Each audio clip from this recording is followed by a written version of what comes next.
this is Define Thy, where we define thy path of our character. Now, before we go adding on to new little things onto this laptop from the games we're going to play, I want to thank soloPAW for sponsoring today's episode, as well as Bitcoin Live DB Network. Now, if you haven't heard of soloPAW, well, they're like a little black book that's made from stone paper.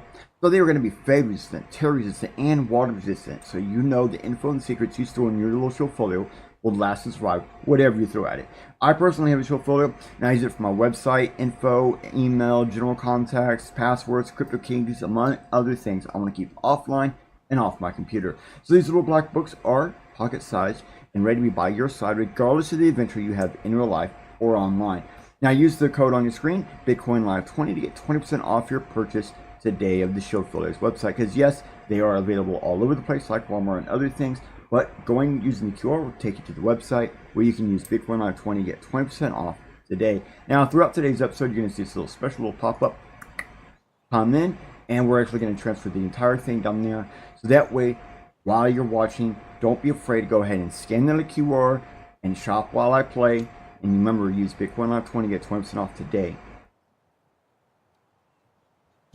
What up, everybody? Alright, so we are in like Flynn. You're probably wondering, wait, what the hell? Why is Define Thy Path? I thought we're supposed to be doing 3D change perspectives. And this is normally what would happen right now, but I'm taking a quick break from that for about 4 episodes. This is the first episode, taking a break. So we're playing the game instead. Now, so you heard the intro we have going. I got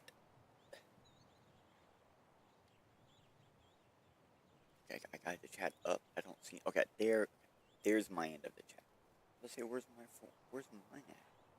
Oh, my chat. Let's see. Hello. Okay. 1 second. I gotta tell OBS to stay above other things. Okay, there we go. Now I can see you in the chat. So if you're there and you want to say hello, you can. It's all good. Now we're going to go ahead and bring up a couple of things. Let's see. My mouse. Yeah, you might want to know about that. Okay. Oh, yeah, the game. Duh. Alright, today we're going to be playing Megabonk. We basically have a setup that is very similar to last time. This time we can play it on any character. And we're still basically using the same setup or shotgun dice. And then if we already have aura, then we're using blood magic. And if we already have dice, then okay, you get it. So there's an alternative, but I guess the tomes are gonna basically be the setup is. It's going to be the blood steal, it's going to be the HP, and it's going to be quantity. That's the basic blood thing. So then there's always the fourth option. Now, last time we were doing thorns, but we've been playing around with just picking different things. You see, we have armor, we have thorns, so we're just picking different things for the last one. But the most one that we'll probably do is cooldown. We'll probably do that quite often.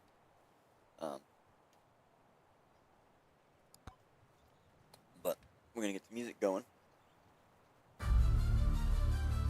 And then we're just going to run and get into it. So first off, we're going to do Nukem Blood Thing with a theme.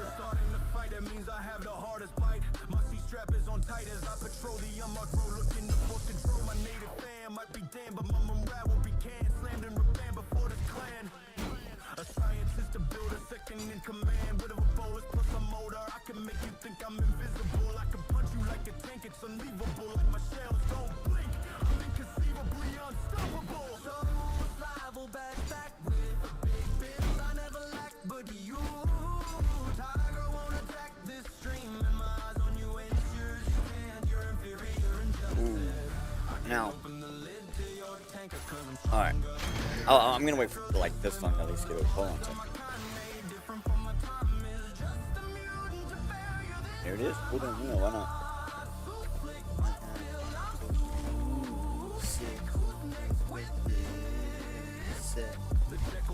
drop, piggyback, slap, brought it hard, but I'll stack this rap and give us a backslap. Cheater, I thought you were a cross call. Gonna be a future recall. Now your hubby has to take the fall, even though you could just draw that damn staff. I'm a true psychopath. Hit it when it's more in the mumras on me. You cast, we despise complicating your journey. Soon you'll realize we're decapitating bodies, killing all who's against mumras on me.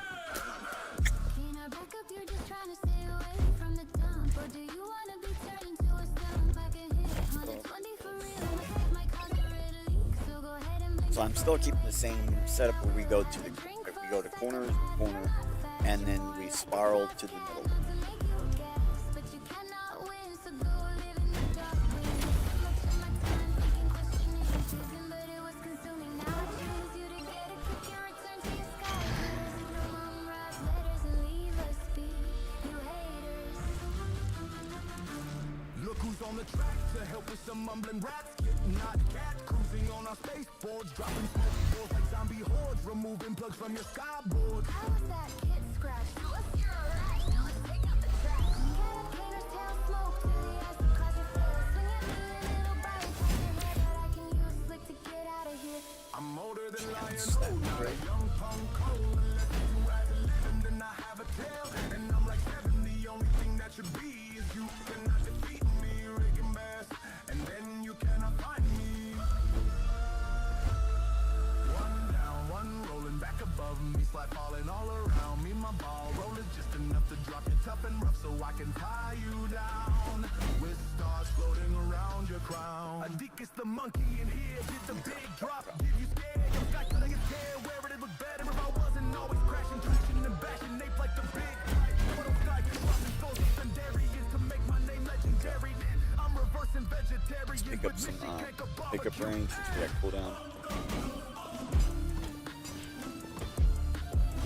Now I'm trying my hardest. It's really hard for me to not automatically do this, but I'm trying to purposely pick things on those charged ones that I won't have the tome for. Like, I won't get the tome for it, so those are the ones I'm trying to pick.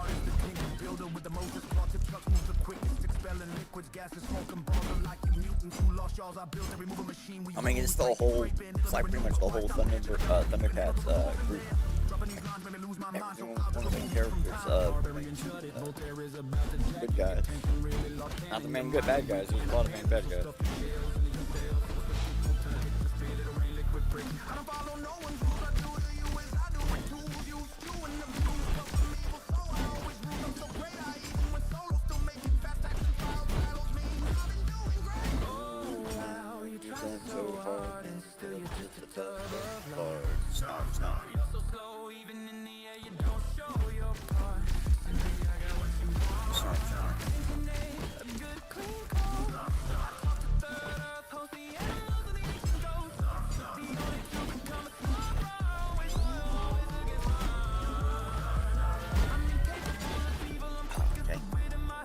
I was not feeling that one.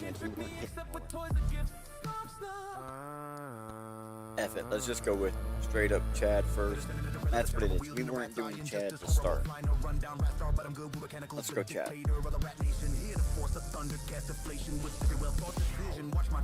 Near corner, perfect. Oh snap, hold on a second, we're gonna... you see what I see running?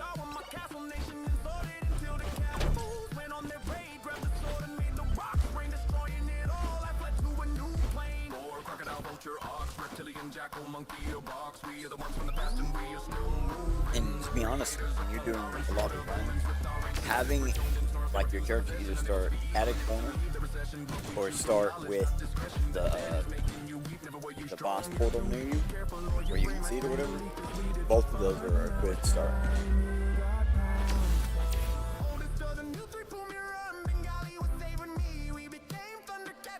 Armor it is, armor.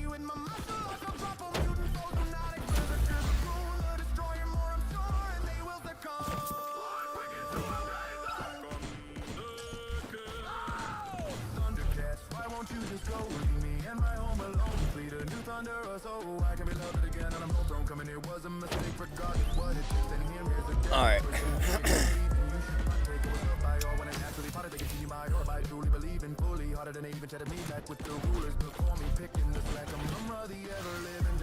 Alright, well,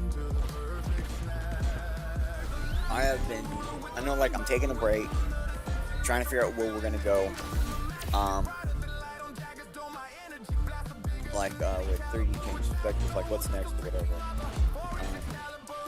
I guess a lot lately I've been doing a lot of stuff on AI and the use of AI and stuff like that, more than I really have been doing the crypto stuff, or been covering crypto stuff. But I don't know, I feel like nowadays more than ever there's some kind of mixture of the two. So, like, I feel like maybe either I need to be looking at expanding the topics I do review or whatever, or I don't know. But one of the things that's caused me to do that, I guess, was some project thing that just kind of like slide on his face, and just kind of like I don't know, like A to B type thing, like it made me like, oh, da. And then, you know, like, well, no, it's like, you know, I don't know, like, I guess I eventually came to, like, pretty quickly, I guess, compared to normal. And then I was like, well, let's just try this again, different. Like, just, you know, like, I guess the biggest thing I was noticing is, like, the complaints were, oh, I'm using special processes, oh, this isn't a standard, you know, things like that. And I was like, so much fun. But then I leaned into it. I you know, like I said, I did one that's standard, no special processes, but it is still the same whatever. And you know, that really made me think. That worked out. Like, I mean, I submitted it whatever. I don't really think anyone noticed. Well, you know what? I might do some good right now. But, so I was like, you know, fuck it, blah blah blah blah blah. And then I was just thinking, I was like, well, because the ideal thing that I was doing was I was working on a project for myself, and I was doing something in the project, and I thought, hey, you know, this would be really something that could actually follow me. I don't know, help other blockchains, help actual stuff. And we're gonna change it up a little bit. We'll go back in a second to a different one. We're gonna change this one real fast. I just like literally like one random one, but I was like, I was thinking that I was like, what chain could potentially use what I'm doing the most? Like, what could, like, go, oh yeah, totally use that, for X or Y reason. And I was like, you know, Bitcoin Cash kind of has this larger allowance, you know, P return in general, and all this other stuff. And I have a unique process that takes quantum, post-quantum cryptography outputs and makes it really small for Sphinx Plus, specifically Sphinx Plus.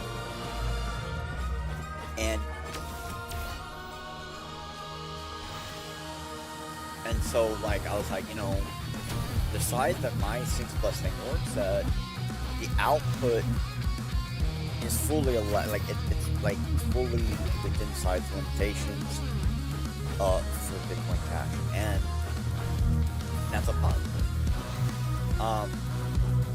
So I thought, but doing that made me look at the whole process slightly different of what I was doing, and so then I was like, well, I want to take this and I want to really push it to the next level, and I just basically was like, I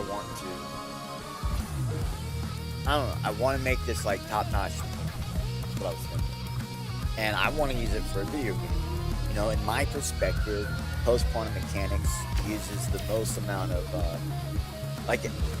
it leverages a lot of stuff that developers, app makers, game designers, game makers all these different people, they rely on a lot of stupid processes to ensure certain things like DRM and no cheating and all this other stuff. And I'm like, well, we can use post-quantum mechanics to like ensure this shit we put in works, so we don't have to have like a process that checks its process and things like that. You know, we can just have like a more simplified DRM where if the cryptography is solved, if the handshake works, then it works, right? The ideal there. And I have like a Python game thing. It's a game, but the way the game works is it builds the game generatively. So it's got like a generative map making system. It also accepts straight up like make your own maps and stuff, right? So it has this thing where basically the database controls the output on the game. It's a template, it's a game template that is a game. And that was, I thought, was stupid cool, but apparently everyone else doesn't give a shit. But, well, I'm like, well, based on this setup, I could develop just like a money system that this database ran. And so then I was like, well, what if I have a way, hypothetically, what if there's a way to view value directly into objects? Like, in like the grander scheme of technology, digitalization, and things like that, anything can have a value. Anything. And a lot of times I have used like web value systems and stuff to put in secondary code network, objects, or whatever. Basically, like we put in little value indicators or numbers that when we see specific numbers in that value, we know it means specific things, and then we can use that as like a pointer, basically. So I was like, well, what if we abuse pointers as values? Like, I mean, what if we did the opposite of that, basically? And there is a scheme system or whatever where you can like basically take items and imbue these items digitally with metadata, right? And that's the best way to do it. What I'm actually talking about is a bit higher level to stuff, but that's the most generic way to say it. And I'm like, okay, well, if we can just, if we can just imbue these types of metadata, I can just say, well, this is price, this is the value. So something can have a price, but the value of that item could be more or lower than that price, right? So now we can create an active market, because now we can have a way for one to affect the other. We can have an average, medium, and all these other different things. We can have like ways for NPCs to automatically adjust their prices on the fly. Like legitimately, you could do per purchase price change, where you purchase something and you go to buy it again. Well, it's already changed the price. Like those kind of things, right? Simple things, game mechanic things that in actual game mechanics, sometimes that's stupid amounts of code to just ensure that happens, right?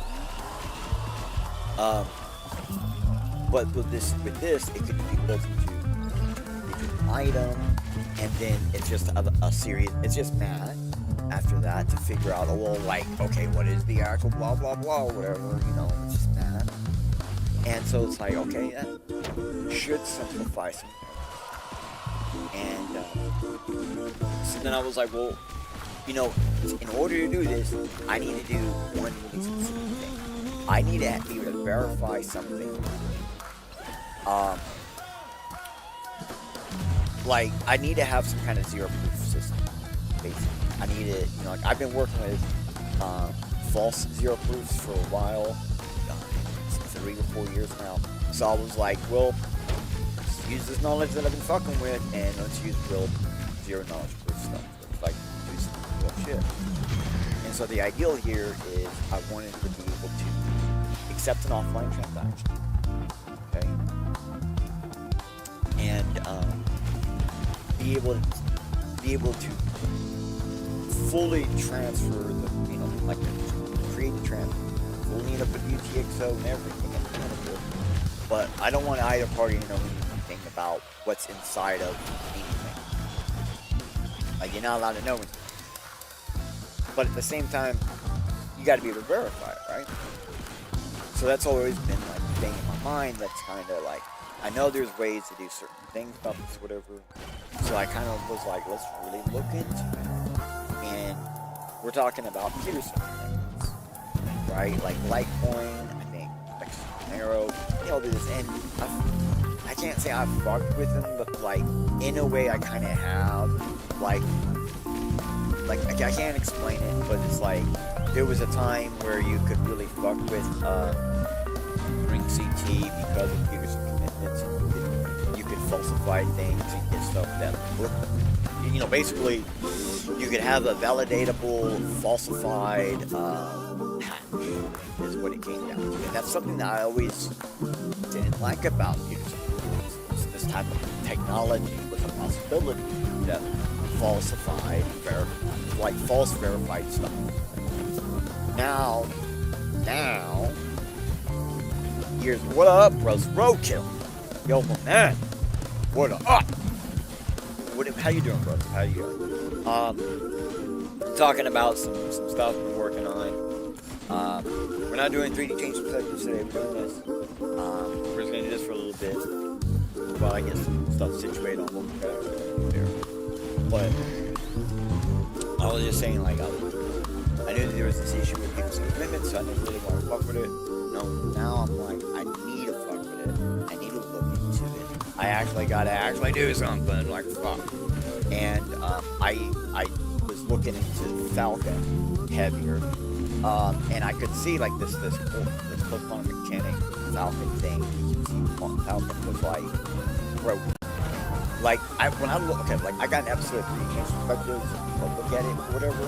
I'm pretty sure Rotel's already seen it. I'm sure he was in the chat when we talked about it.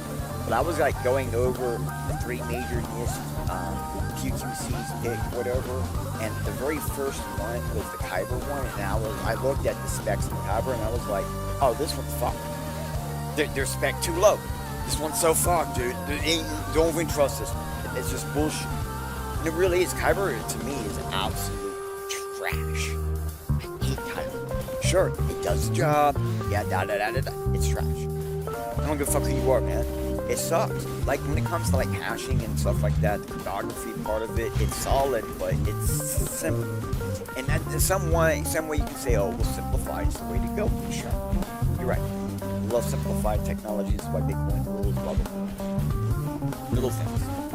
But I was like, basically, their standards are set so low, you already can break the standards they're set to, that there's no real reason for it. So I was looking at Falcon, and like I already broke Sphinx. Like I have a full manipulation of Sphinx. I can completely control Sphinx in a way that makes, like, it's illegal what I'm doing with Sphinx. It should be. It's not, but it should be. Like, you can be like, well, I want about this byte size, and well, we can adjust Sphinx to do that. I mean, I think the lowest I can get that bitch down to is like 88 bytes. I think it was. Like, it's the lowest I've gotten it. And it's like, man, I can only go lower. But Falcon, there's this issue with Falcon, and it's all of these PQCs have a buffer problem. No one, like, they put in these basically like these math systems that will, normally the math works out right because one value is always larger than the other. It's like a really important part of all of this. One specific value has to be larger than one other specific value. And it's always going to be like this for a series of values, so you have this chain effect that ensures a proper output. Don't do that. Guess what happens? Proper output changes. So I'm like, when I was looking at Sphinx Plus, I was just like, oh yeah, we can just go down, not go up. We can go down. Which means that we have one spot where it's normally like 4-3, or no, it'd normally be 3 or 3-4 in a certain set, parameters. I give it the opposite. I literally just like flip these two things. I'm like, I want it. Normally, I would give you value A and value B. Well, I'm going to give you value B as value A, and vice versa. Fuck it. and it job. It allows me to like absolutely control the thing down to a specific value byte. It's like, oh well, down to I think it's 37 bytes or something like that. I can control how much of that we are adjusting at a time, which can allow me to basically guarantee. Like, I can't guarantee the exact output. I can't say, well, the output will be XYZ. I can go, the output will be within the range of X and Z. I can do that, okay? So then I can say, well, I want to control the range points between every fucking character. And I do. I don't care. I just do it. It's mathematically controlled. And I change a 1 to a 2, and boom, completely changes what it does. So I'm like, well, Falcon has the same issue, but done different. And when I say done different, I mean done fucking different. Because we can manipulate Falcon without, with just the manipulated Sphinx. Like, Falcon works in a way where if you have like a hash output or whatever, blah, blah, blah, you can basically feed that as like an entropy. And if you're feeding it the exact same entropy over and over and over, guess what? You know exactly what's there. Now guess what? Okay, now we can control the entropy input for Falcon. It's already set up. You can already do that. Like, it's already a guaranteed thing. Like, I can already do that. It's just a natural thing. No, I don't gotta cancel no checks, no about like. To do the thing I'm doing with Sphinx, I have to turn off a whole bunch of security checks built into the protocol. I gotta turn them off. Alright? Yes, you can.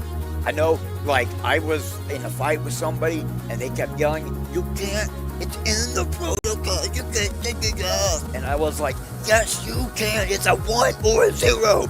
And he's just like, no, dude, it's in the protocol, you have to go through it or consensus won't complete. And I went, consensus doesn't fucking matter. Shut the fuck up!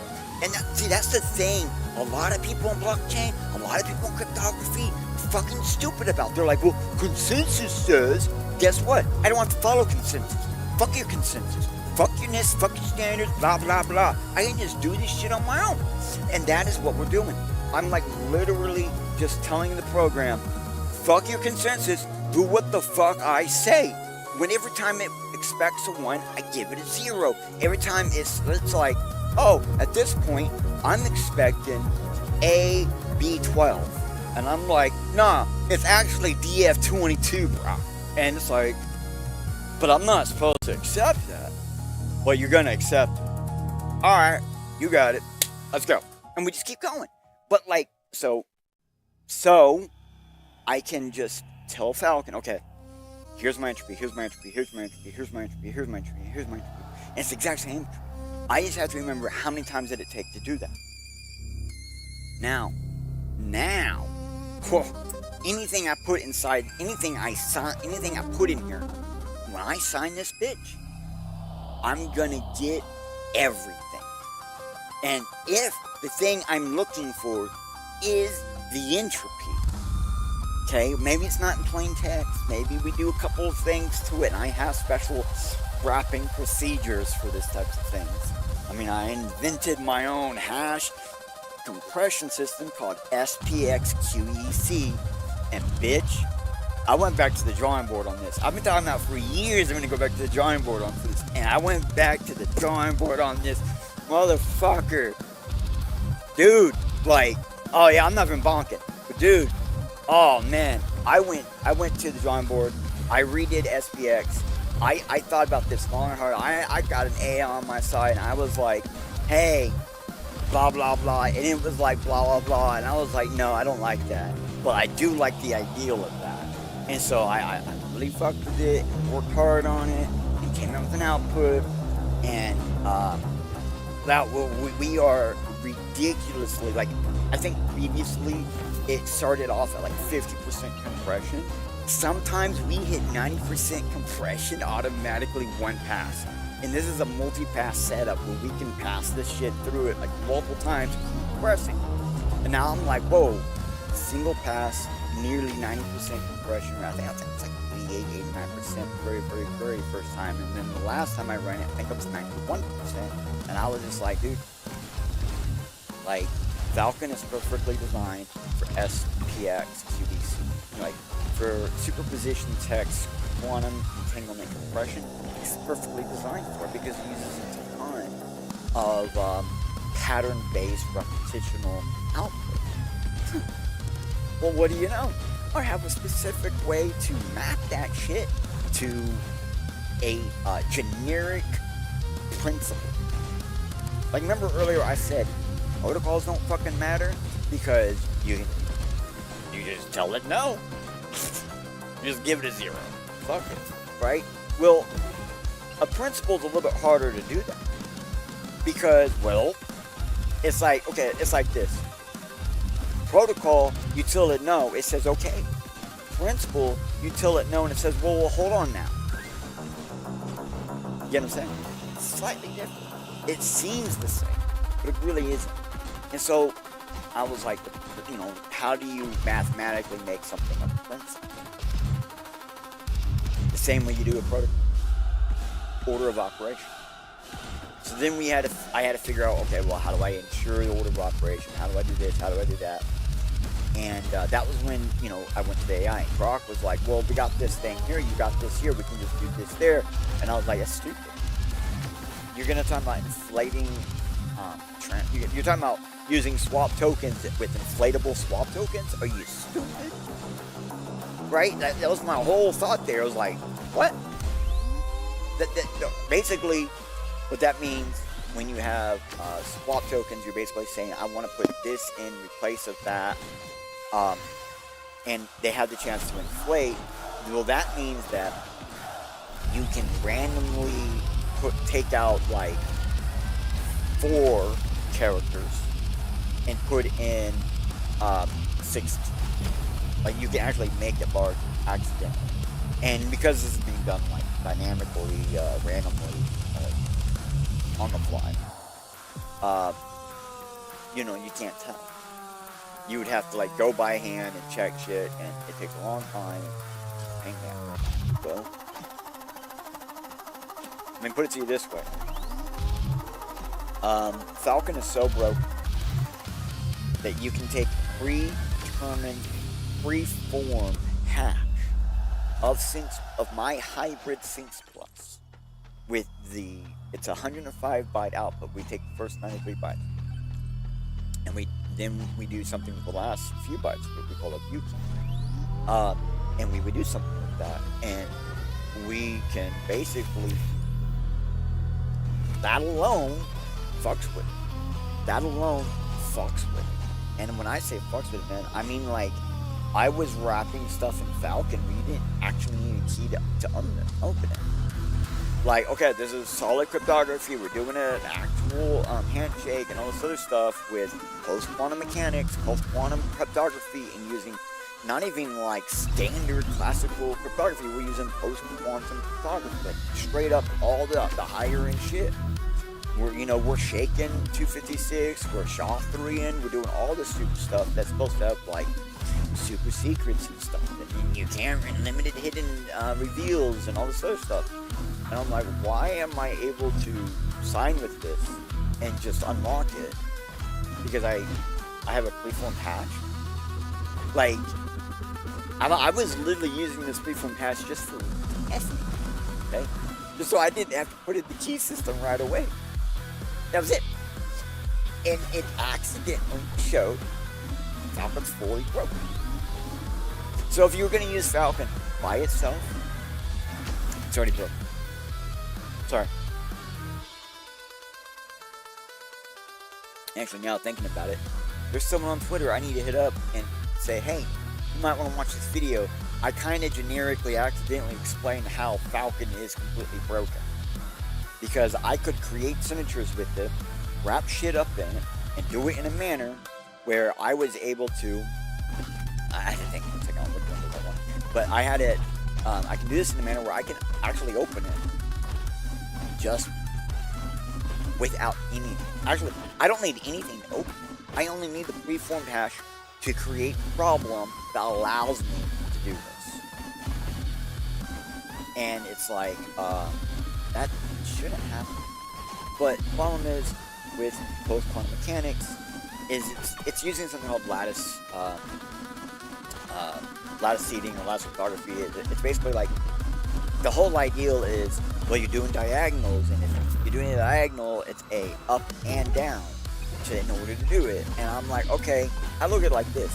If you play chess, there is the queen main, or there's the knight main, right? And I'm sure I'm using the wrong term, so if you're a big chess player and you're hearing me say this, and you're like, I don't know what you're talking about, give me a second to explain myself, alright?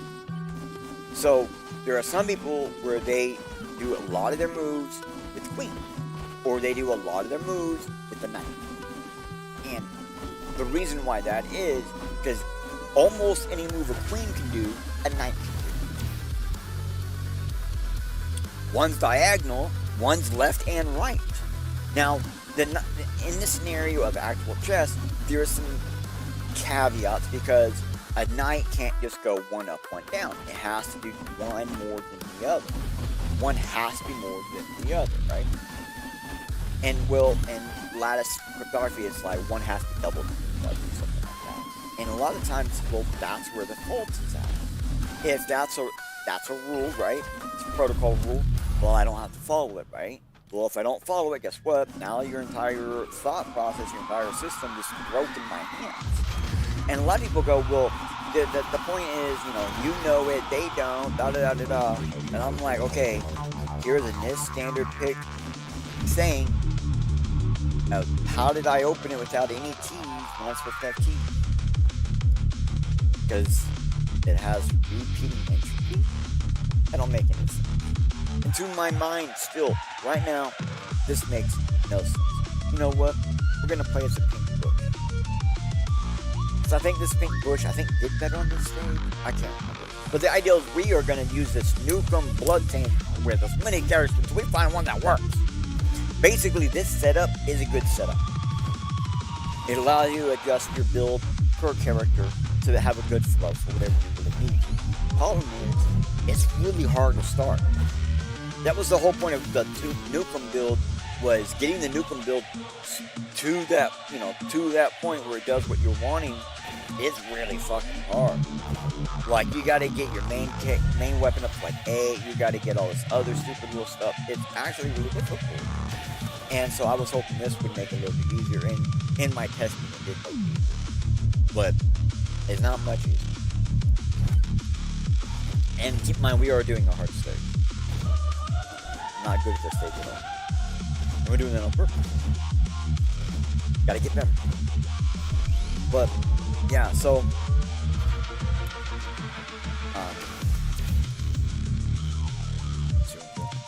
but yeah, we're just like...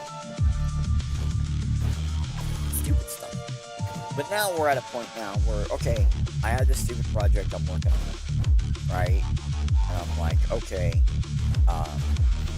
basically I created a post-quantum cryptography folder. That's the basic way to describe it. I ain't getting into the details, because there ain't much, to be honest, there ain't much details for it. Normally, something like this, I'd be like, there's a list of pages and pages and pages of information I want, but there really isn't. Like, this is done simple, this is done stupid, and this shouldn't work, but it does. And basically, I can wrap stuff into a container, create a container using Falcon. Now, but you remember that entropy thing I was telling you about? Well, we put the exact same entropy in there over and over and over. It fucks with it. Well, basically, thinking like this, it creates a little pocket. And I can fill that pocket with whatever the fuck I want. And for some reason, because it's entropy and it's not your secret, it's fully revealed all the time. Like, I guess they were like, well, you have so much entropy that the end point of your entropy view container is not all at once viewable. Okay, well, the entropy I'm actually adding in there is just the same thing, like 1,000 times, which means that I can view a couple of hundred of these at once in my view container. And then it's now it's, I can see whatever's in there. I can see it. right? So I wrap the files first, I wrap the folders, I just wrap what we're putting in there. A really neat way. And then, like, we put in that little pocket we made, and now we can use cryptography to verify it's in there and some other stuff. So we just basically have to adjust the cryptography stuff. And this allows us to basically do, like I said, post-quantum cryptography folders. I can mathematically split them, I can mathematically merge them, I can mathematically change, like move the stuff around and stuff. I can do it mathematically. I can't see what I'm doing, and I can't do this, and I can't do that. But I know it's happening because the output says, you know. And then we use SPX QEC to drop this huge output down to like 50 bits. Insanely small. And it's like, it works like magic. It freaked me. But SPX, I remember the first time I wrote the first version of the, I think it was the binary checker or something. It was just like one point of the process. And it worked so well, it was fucking creepy. Like, that shouldn't have worked like that. How does that work like that? Why does that work? Because it's all math, right? And it's like, wait, what? No, wait, but yeah, it's keeping track of this mathematically. It's keeping track of this mathematically. And it was just insane. Well, so we're just doing some more. Just doing it some more. So now we're taking stuff and we are putting stuff into a Sphinx plus hybrid signature. Okay? And all that means that when we sign for it, it opens. So now we have a way to like transfer shit. Like I can basically create boxes, put them in a Sphinx plus wrapper or hybrid signature, and transfer it. And because these things are dramatically smaller than like the Sphinx Plus output or whatever, like it just works really well. I can transfer multiple things into a single Sphinx Plus hybrid signature, and like it's just like, what? How? Well, I tell you how. But it's boring. But I'm glad it works. Now I'm at a point where, you know, like I was like, well, we got to make it a little bit more simple. Right? So we put in a real cryptography password system. Yeah, my post-quantum cryptography folder has passwords. It has simple, basic passwords. Now we put a post-quantum cryptography hybrid twist to it, but I mean, still, you put in the thing. It basically does a one-way, like it does like a SHA. They guarantee a single type of output, and well, that's within certain ranges when it's valid. We also do a signature to validate as well. And I have a view system where basically like, you can take a set of keys, you can put stuff into a Sphinx Plus signature using, well, it's a Sphinx Plus thousands. So it's like it's a double hybrid. And basically what that does allows you to put an extra layer of shit in there. And we're using that to transfer certain things. But like, I was saying like, you can put a password on each individual thing inside there. You can put a password onto your folder. But then like you can make anything, right? And then we can pass it through the Sphinx Plus system plus Falcon system to where it outputs a password. Now keep in mind, this password is actually like remember earlier I was saying there's a way your proofs, you can do fake verifications. This is a fake verification used as a user. So basically what that means, having a malformed key or something like that doesn't create a false verification. It's not a false positive. That would just come out, it would just tell, nope. So, getting one that has basically nothing inside of it, sometimes it's creating an MP signature and stuff will create one of these, but the actual output is specifically designed. So, like, we specifically fuck with this output to where it will validate, it will sign, it will do certain things, but because of that, it has a specific output point that we then can say, oh, well, you know, like, well, I guess not we, but the cryptography says, hey, you know, that's not really enough to do anything other than just look and sign.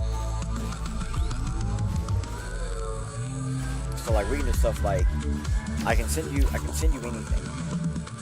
I can put anything into a Falcon, right? Falcon container, and I can send it to you, right? As that, and I don't have to send you the actual signature. Like, I don't have to send you the actual thing that opens. You can just open it, okay? But say it's important, okay? Well, I can, believe it or not, separately or at the same time, and I'm working on the whole at the same time one. Like yeah, I can do it where at the exact same time I can just send you the key. So when it just opens, it will just open, like, for anybody. Like legitimately has the actual key for the second part built into the first part to where it could open just for you, right? But I'm building this system to where the endpoint, where the file or whatever the thing is we're sending is supposed to go to, that endpoint is part of its signature. So I don't have to actually send you a signature, but I send you a signature proof that when it gets to your endpoint, you take a specific part of your metadata you're producing from your device, and it, you create a signature with it. You sign it with this proof I sent you, and that creates the signature needed to actually open it. And the thing is, I don't even know what your part of that was. I only know what the proof I sent you was. And I don't even really know what that is. All I can do is say, I know for sure I sent you a proof. I can't tell you anything more than that. I can't tell you anything about it, what it is, what's inside of it, none. I can't even tell you that if I've seen it or not. I really can't tell you shit. But that proof has all the knowledge built inside of it that you need. Maybe not all of it, but all you need. Right? So, for my stupid video game, right? My video game, the one I'm building, these containers, well, there's a way to turn it into a coin, where it's basically 3 containers built into one package. And depending on what kind of signature you do with this package, will determine your output. So we can do things like,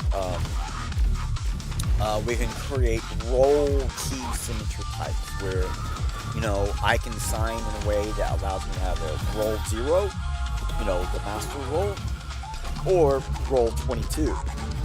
Nowhere near the master. You know what I mean? Like, I could be a standard user, the 21st standard user, or, like, I could be a program asking to use the database. And so now, like, these containers can start with doing a lot more. They can mix and match. Because again, mathematically, you can do this stuff, right? So we can use Peterson templates to now create full-on processing for everything. Like, for example, we're talking about a game, right? We're not just talking about, like, holding the financial value within items and financially processing that through just a basic cryptography handshake. No, I'm talking about, like, being able to track the world global economy inside of this video game per person individually using a special signature that just works. we can put that signature as a metadata for all the items. Now, each item can individually track the global economy. Now, it doesn't actually know what the global economy is, so it just kind of has like a snapshot the last time it saw the global economy. And every time I do anything with anything, I put an item in my book bag knows the global economy. The item I picked up off the ground knows the global economy. But the two different global economies. When I put this item in my backpack is going to be aware of this new global economy. Okay, I just put the item in my backpack, and guess what?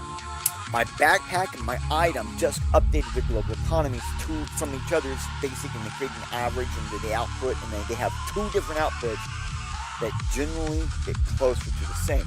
Now, the more items I put in my backpack, everything in there updates equally and in equilibrium to themselves, creating this magic special scenario, or it's actually a complex. The technical name is, in the scenario that we're doing, it's a financial complex. It's actually the market value of your stuff, right? And we can take this further and further and further, and that's the ideal. Okay? How much further can I take it? However I want. I can determine the HP of, like, for example, the sand golem we have, right? We can determine the HP of the sand golem through a series of handshakes, and not actually knowing what it is. That's the secret. We don't actually know what his health is at any point in time. We don't even know how much we're taking out. But through these handshakes, it will dilute down, and the data will slowly go down. And because we're spending his HP, and that's kind of the secret here. We can mint, spend, burn, and transact anything. Well, that anything can literally be anything. It can be the numbers of how many bullets are in your gun, to how many points are in your HP, to the stats in your character, to what stats are in your character. Everything. And then if we have everything can just be transacted as a simple handshake, well, what if we just keep wrapping shit inside wrapping shit, and we get it set that we have like a global handshake, and we do one handshake and one other handshake every millisecond or less. Like, how about this? About every 20 planks we do a handshake. Okay? It takes about 10 planks to do the handshake, so every other handshake's worth for handshaking. Cool. What are we doing? Updating the game in real time about every third of a second or less. Less than a third of a second. Way less. Like 30th of a second, I think. It's close to.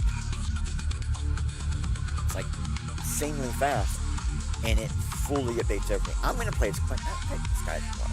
I think he would do a really good job, because he's got these guns with the bounce, the bullet bounce. I know, I've been talking a lot. And I have been playing. I know it doesn't been looking like it, but I have been playing. I'm telling you, this Nukem build, it's a bitch to get set up, but it's fucking worth it. You just got to get it set up, okay? 44, 44, 44, 44, 44. Got one for 44. I didn't get that. But, so I'm working on this stupid idea, stupid process. That's what I'm thinking, okay? We're going to be able to have all the game assets be handshakeable, validatable.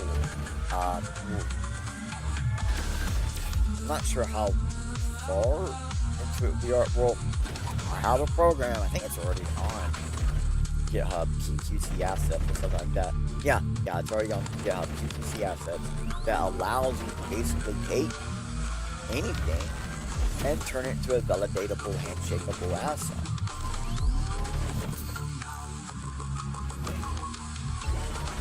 Yeah. So now you can like have you could release a game that is literally one file. The whole game.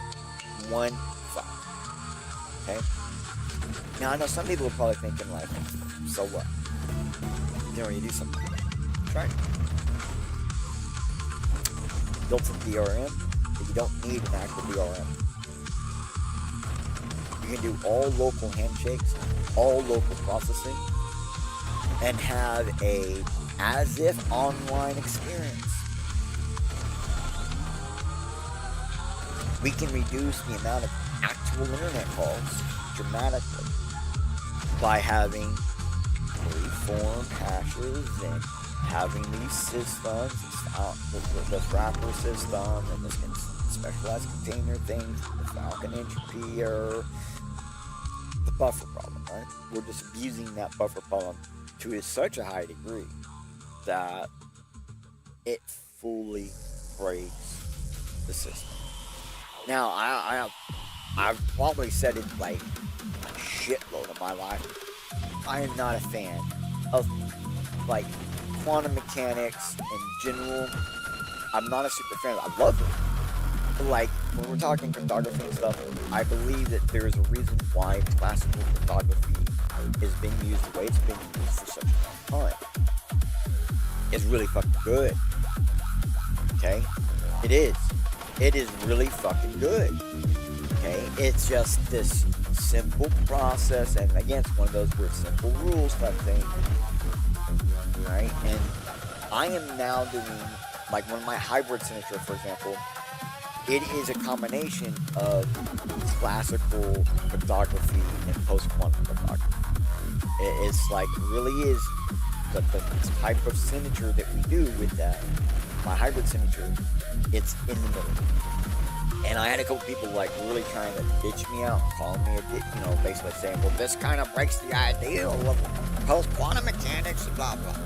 And it's like, no, it really doesn't. It doesn't break the idea, what we're trying to do. It does keep security there. It's very secure, like tested. There's NISTs, like there are tests you can just download and run on it, and it will fucking validate. You know what I mean? Like, it's actually really, really good. Problem is not what you would expect. That's it.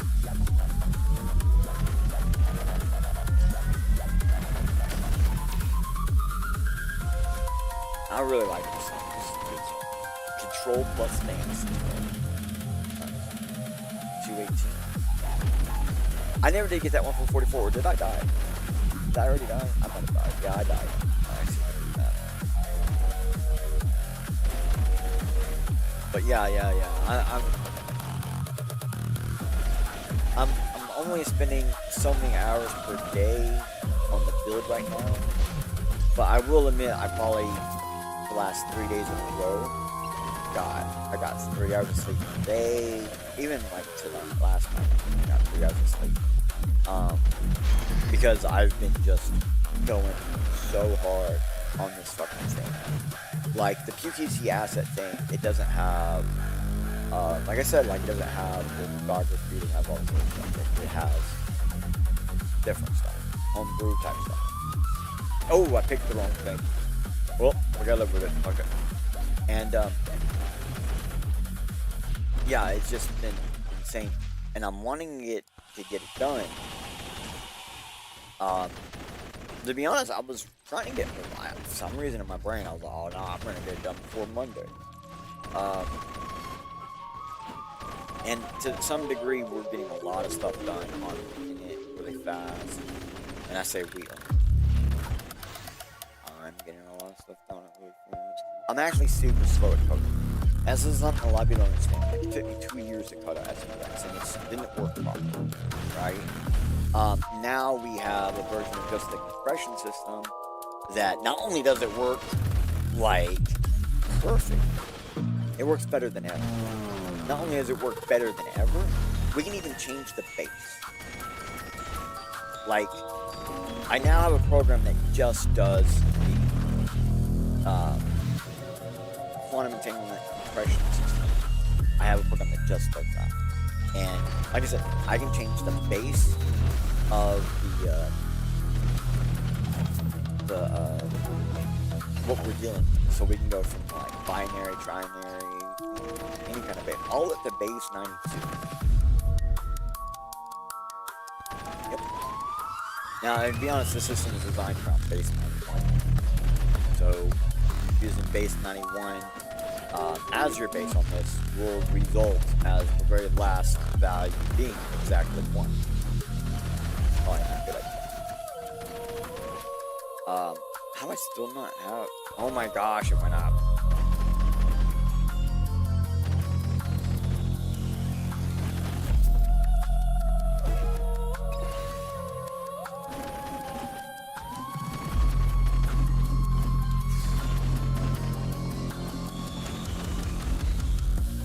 Dang.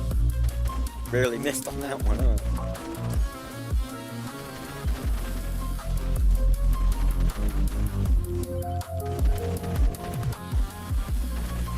But yeah, so I just want to get it done. I do want to, like, I guess you can say, like, I've been also at the same time doing stuff, trying to get the 3D change perspectives, and I've been writing, like, the next episode.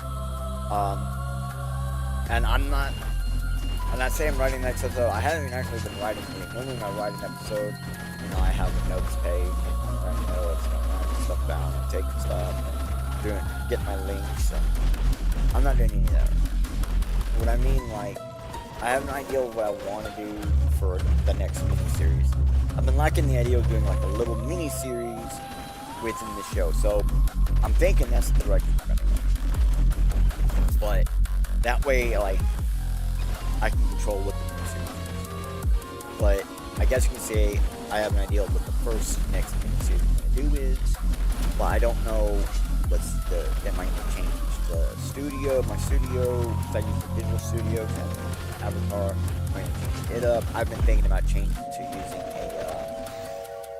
just a PNG avatar, because, well, my computer is having a hard time running the program. I got more dependencies working better, and I got a better driver for my GPU, but I still can't play Oblivion. I think my avatar went at like 8 frames per second or something like that. It's super slow. And then, like, if I run it by itself with nothing else, I can get it to run right almost in real time. Almost. And so I'm like, kind of sucks. But I just don't know. Like, for 3D change perspectives, running the avatar shouldn't be a problem, whatever. Like, it's set up right now that if I need more processing, the avatar is the first thing that drops out is processing. Like, it's one of the first things that loses its ability to do what it's doing. Because I don't want OBS to drop out. I don't want, I'm doing 3D perspectives, making stuff on a web viewer, so we have a web view output, but I don't want that to drop. Don't want to lose my nodes. So it just made sense that people would make my bits drop. So thinking about all these things, and I'm trying to figure it out. It's like, what would help if I could just get that would help, but I can't. So I'm like, all right, we gotta figure out what else can we do in order to make this more experience. Blah blah blah blah blah. And that's what I'm doing. Just don't know.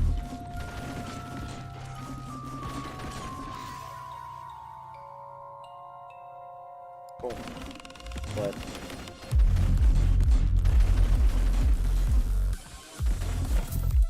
yeah, I don't know. Just kind of, it sucks, but at the same time, it's like, it is what it is.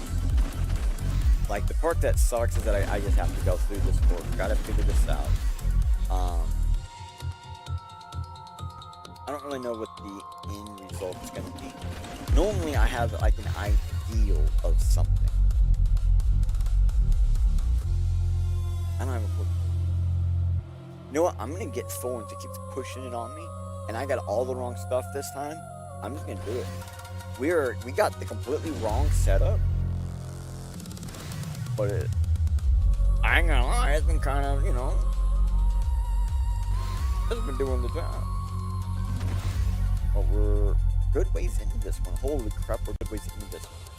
I'm just now looking and we got 3 minutes left on the timer. I've barely seen anything. Holy crap. I don't really know where the boss is at.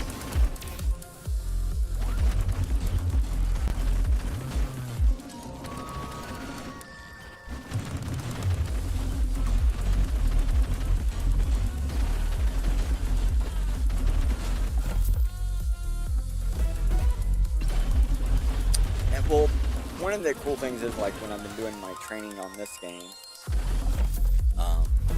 I've been doing more where I don't pay attention to the timer. And there was one time where I was playing, I had a session where I think I was like 3 or 4 minutes after the timer got done. And I was like, wait, I haven't even found the boss thing yet. And I was at like 10 minutes after, and I finally found it. I was like, I get so far in the fucking corner. So it was like, I never made it through the boss door that day, but I was just like, maybe I don't need to go to the bosses as early as I used to. We're about to though. Cause I got like, we're about to get a couple of mini boss, and both of those are really good. Get the barrel, fuck it. We're gonna wait for the mini boss to pop up, and then we're gonna hit the thingy and just go for it. Because it'd be 2 minutes of madness. Alright, here's the mini boss. Let's grab that. Drop that. Let's grab this. Go, go, go, go, go.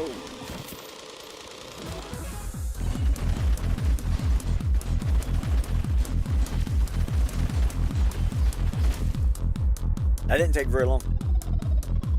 Nope, that did not take very long. Whew.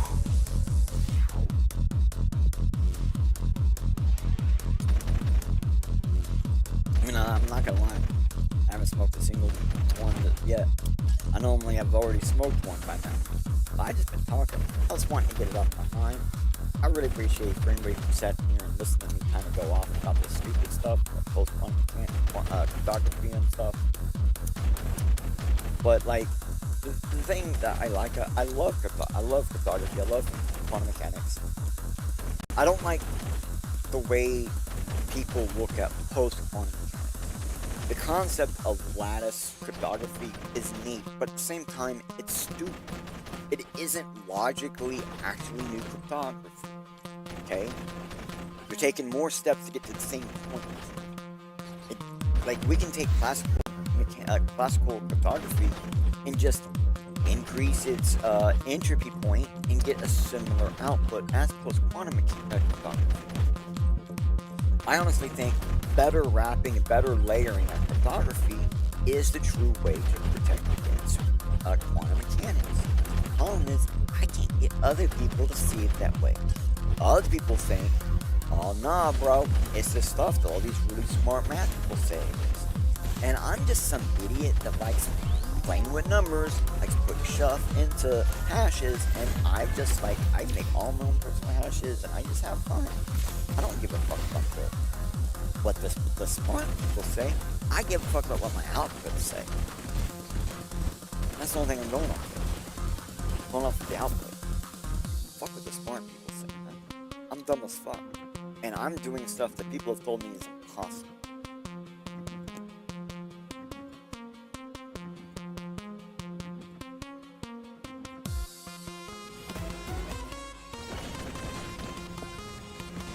And that's my point. Maybe the smart people aren't looking at it the same way. Like, every time I give AI in my code about cryptography, it always says, oh, this is very artistic. You know one thing it never says? The cryptography isn't solid. It never says the output is not secure. It never says that. You know what it always says? Well, it ain't standard. So we can't, we have to use something else to validate. We have to use something to validate. Alright, let's validate it. Does it validate? Yes, it does. Alright, so it's good, right? Yeah, it's validated.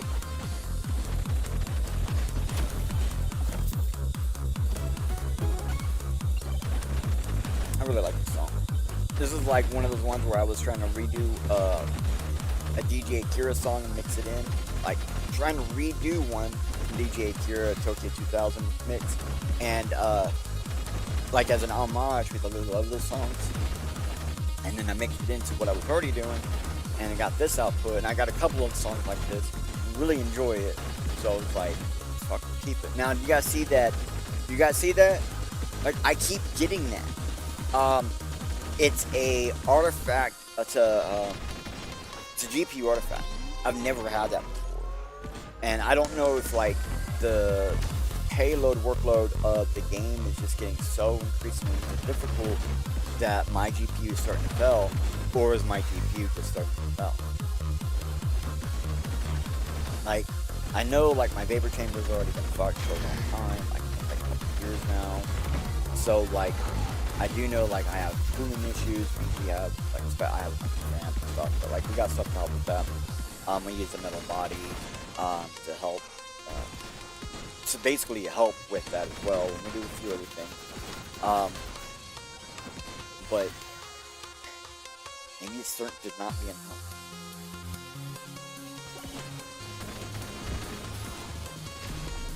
Whoa! Look, one shot me.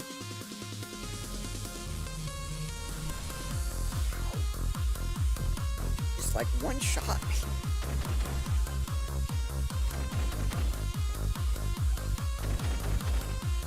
I wasn't perfectly full health, but that was still, I think, more than the health I have. 40, yeah, it was like 47, yeah. More than the health I have.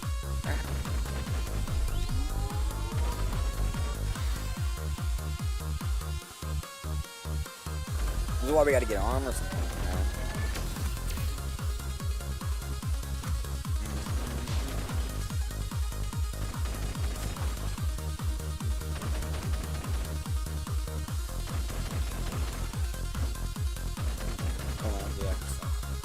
I think near the end of the song we're gonna go back on the playlist and we're gonna play my song. It's literally about me. It's actually I wrote this song like the one I'm gonna go back on listen to. I wrote it in like 2015, and it was like I was just starting to code again on my, because I didn't have a computer, I only had a phone, and I was just starting to code again. I was starting to code private paper. Now at the time it wasn't private paper, we didn't have a name for it. I was doing something just for shits and giggles, and it slowly eventually turned into private paper. And the way that happened was like someone else was like, hey look man, I'm on this thing, and man, I just keep going, I cannot live today. Roadkill, you're still in the chat, bro, listening. Thank you. That's what's up. Yeah, I'm just going at it. Not doing super well in the game, but you know, I'm just like, F it, I'm still giving it a shot. Doing it anyway. Look, we're gonna go. We're robbing at this bitch. She's actually something good. But yeah, so I've just been working really hard on that. And so I'm hoping, I mean, this first week I wasn't planning on doing this at all. I was planning on doing, updating my servers and stuff. My wife's really mad that I'm not doing the servers like I'm supposed to be doing. And I was like, well, I mean, like, it's just my first week into, you know, technically vacation. And it's not actually vacation. It's just me trying to figure it out, right? But that was the whole idea. I was gonna, because me working on stuff, it's like that natural, you know, when I have a problem, doing stuff, certain things like with my hands and stuff, makes a difference. It allows my brain to think. When I'm doing stuff that involves my brain thinking, I don't always think because, well, my brain's thinking. Preoccupied. Alright, we already started another song. Yep. Go back. We're gonna listen to this. And I really want to make this a full album. I know it's the starting one is just about me, but the style of music, I want to make a full album of this style. I love this style. It's like folk, jazz, techno, metal. Love it. 52. Walk in a pool of nuclear waste water in a circular bottle pile. Stumbled away, lifting bacterial glowing Jaeger. Dead only seconds, proofed with fleshy color, still showing through. Yeah, I already couldn't tell you what the number was by that point. Sometimes I forget the things I say immediately after I say it. I hate it.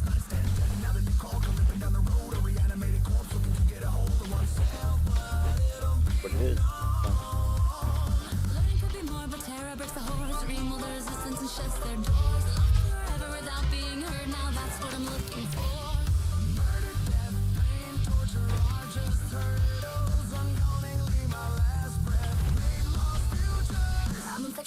rat's peeking. If you get too close, green, you'll be glowing. And my life wasn't the goal. Grab that because I got the value for it. Sometimes I won't see those again if I just pass them up.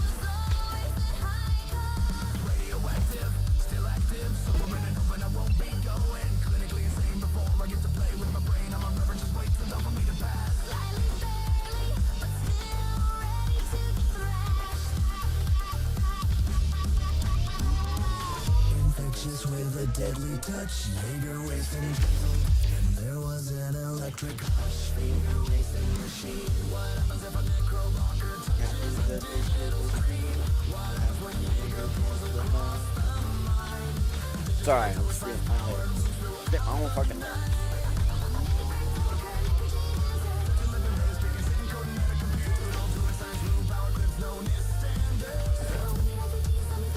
Keep in mind, I wrote this in 2016. And back then, I was already admitting to people, well, I don't use this stuff. Because I was already inventing my own, at the point that I wrote this song, I was working on, what turned into private paper, so I was doing basically for, media hash manipulation, where I was trying to figure out what all could I wrap with base64 and to get the output without it being destroyed, and how to do more lossly wrapping and things like that. How could I do it without losing data, guarantee data loss, no data loss, and stuff like that.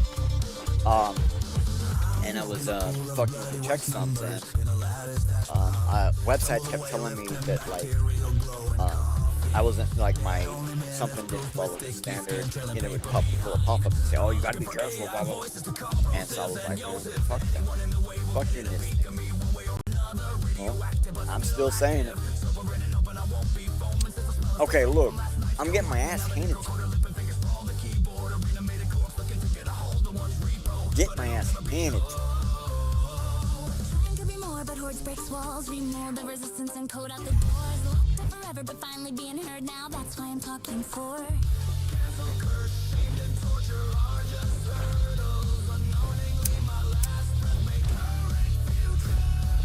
I'm infectious when my rat's peeking. If you get too close, green, you'll be glowing. And in my life wasn't the goal. I'm not everything. Palmer, why not? Yeah, fuck it. Okay.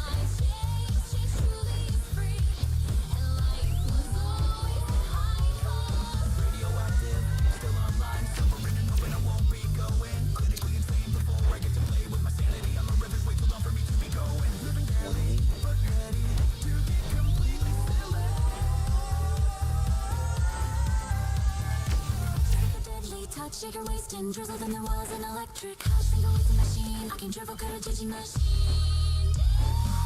What happens if a necro cooker touches the digital screen? What happens when copy kills the mind? Digital to precise power. Oh, hey, baby. Sorry, the puppy just came out. She's saying hello.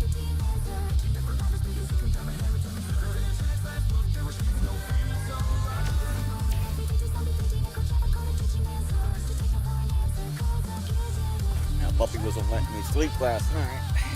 She didn't want to go to bed. Normally the puppy has her own bedtime. She puts herself to sleep at a certain time. Love. Always we've been using that as like a super helpful for the past how many weeks we've had her. I don't know. We got her I don't remember, 8 weeks. I think she was 8 weeks when we got her. She's 25 weeks tomorrow. So, good number of weeks. And it's the first time she didn't just immediately close her own bed, go to bed. And she stayed up 3 hours late, or 4 hours late actually, really late. I was super tired, puppy, I'm lying to get another 3 hours of sleep. I need to go to bed, bro. I've been up late, hamming out. I've been spending 21 hour a day working on this fucking shit. I've just been working. Motherfucker, trying to get this shit done. Every time I get a project that's something in my head, just I need to do this. For some reason, I just can't stop. But I can't get myself to stop. It's I don't want to stop. I can't get myself to stop, and everything just drives me further to it, pushes me to do it more. like for example, last night, so my dad had some issues. Oh, Dad, I'll show up. We can help you up, you know, after you get off work, you know, blah, blah, blah, blah. And then partway through the day, he was just like, no, I'm just not in the mood today. I'm all right, go tomorrow, it's my show, whatever, I'll be over, we'll do this. And then, you know, well, what did I end up doing yesterday? Working my ass off. Worked so hard, get myself a headache, I had to take a nap.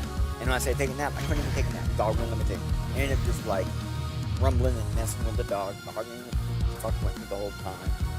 And, you know, it is what it is. I got no problem with that. Had a great time. It sucked in some moments, but it's fine. You know, welcome to have no problem. But, like, I just want to get it done. I want it to be done. I want to be able to say it is done. And see, the problem is, though, like my PQE asset, my QTs, my post-quantum cryptography assets, isn't done. Like, I know it's there, it does all the work, it's really fancy, really cool, blah, blah, blah. It ain't done. And see, that's when I started doing the parts I'm doing now, which is that whole BCH thing, right? Oh, BCH really compatible, so let's do this, blah, blah, blah, blah. And it's kind of grown on me, and it's starting to become the folder thing out of nowhere, right?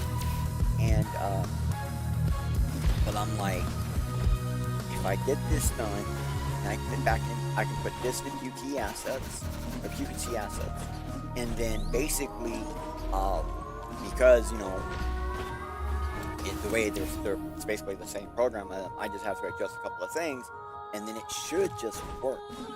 Like, it should just automatically give it these extra whatever. Like, right now we have something called vanity addresses. Now, the vanity addresses is this thing, it's super common, and like cryptography and stuff, there's a way to attempt to get a prefix that's specific, or ending, or suffix that's specific. And I had found a stupid way to store.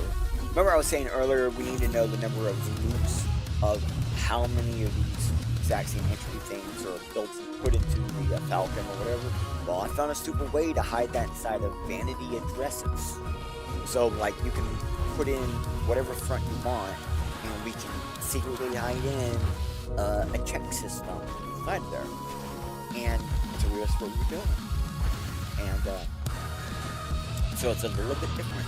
Normally, you are adding a buffer to your cryptography to basically, like, you know, X turns into F and F turns into 27. You know, these little things. So then you just go, well, based on that, I would need to feed it this stuff to get this out. You know, like there's a guy that does a lot of work in Bitcoin early on. He has the vanity address Nukem 1. Right? So there's a lot of people that used to say, well, yeah, I use Ninja 1, blah, blah, blah, blah, blah. And all his shit's really fucking good. So, and it's a vanity address. And that used to be, that's how entities worked on Bitcoin back in the original days. That's what we used to do. We used to make a vanity address, and then you would use that as a seed collector. And that's something that I think HD wallets made a little bit easier. Because I remember it used to be stuff to make like multiples of the vanity address. You had like I think I had a file that I would then run through this one program, and it would output vanity addresses, and then I would go through those and find one. That's how I run it. I don't know how I don't do like other people. I literally just do what I want.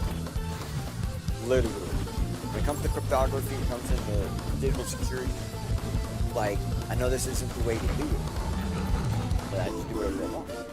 No different. Like things I care about, like, oh, I want it to work, I want it to be secure, I want it to you know, XYZ or be reversible or whatever the thing is I'm trying to do. And so I'm like, that's the part I care about. part I don't care about is, I guess a lot of it comes on like, well, I don't care what other people think, as long as like it works and shit. Like I don't give a fuck. Like that's the part that matters. So like, you know, and I'm really glad. Like I submitted something to the Bitcoin dev thing, right? And they basically laughed at me. Basically, like the guy put me on blast, some other shit, and he never publicly said anything to reverse it. So I'm like, yeah, anything I do at that point there is pointless. But I needed to hear what he had to say because he basically said, you know, respond to this, blah blah blah, or don't, you know, or don't trust you or whatever. And so, basically, he's saying if something he said is incorrect, I could. So I did, and I was like, hey, I don't have the ability to be able to explain this. I don't have those sort of skills, so I can't tell you what I'm trying to say. You have to look at it. You got to figure it out. And then I was like, I'm just literally trying to help. Like I'm not trying to be whatever. I'm like, look at it. Look, they won't look at it. Okay. The problem is there's like 3 main programs. The whole thing works by you send stuff through program 1, and then you get an output that you then use on program 2, which gives you the hybrid signature. And that hybrid signature output now can be used in the 3rd program, which is standard cryptography, to show you that it does work with different kinds. But that standard cryptography also produces real quantum outputs to show you how it also still works with real quantum outputs in the future. So it's like I found this perfect middle ground between classical and hybrid using Sphinx Plus that work with Falcon, 6 Plus, Kyber, and a couple of other non-NIST approved QQCs. I say a couple, and it's like 12. 12 other ones. Shit. To be honest with you. It just fucking works. And it's this magical number that is called 93. Okay? It used to be 91. Okay? Don't be 91's a really good number, but apparently 93, whew, it's got this tiny extra little bit there that doesn't run itself. It really is the number between classical and post-quantum. 93 bytes. It's a magic number. So if you use base 91, if you use base 91 with a 93 byte, you end up with a small percentage overlap. So I knew that we can use QEC to just remove that might be possible. Like the overlap becomes it doesn't matter. And normally when you say there's an overlap in the base, it means that there's a chance of conversion. Okay, so basically, one of the things that you want to do is you want to run through a base like over and over and over to have a lot of chance of collision. Normally, higher chance of collision equals better cryptography. That's better. More randomized possibility of output than more better. So I'm talking about reducing the reversing that. And now we don't really want a whole lot of overlap with one opposite. So it's more of a one-way, but like guaranteeable one-way. There's something about that. Now I'm not actually doing that, but like I'm just pointing out that there's something magical. I'm actually doing base 3 on it to a 93. We used to do base 2 to 91, base 3 to 93 is just beautiful. It does this thing that is just insane. And it's different. It's the thing. It's like, okay. But getting other people to look at it is the problem. I don't know what to do. I'm not good with my words. I'm not good with saying stuff in. So like right now, I'm just gonna. That's why I think that's why my brain was like, well, let's put this on the game thing, you know, it will help me there, or save a lot of coding. Trying to figure out, I suck. Like, when I say suck at Python, like, I used to do the Python, like, practice codes and stuff for stuff, to try to learn it, and it still won't work. Just doing exactly what it said in the book still won't work.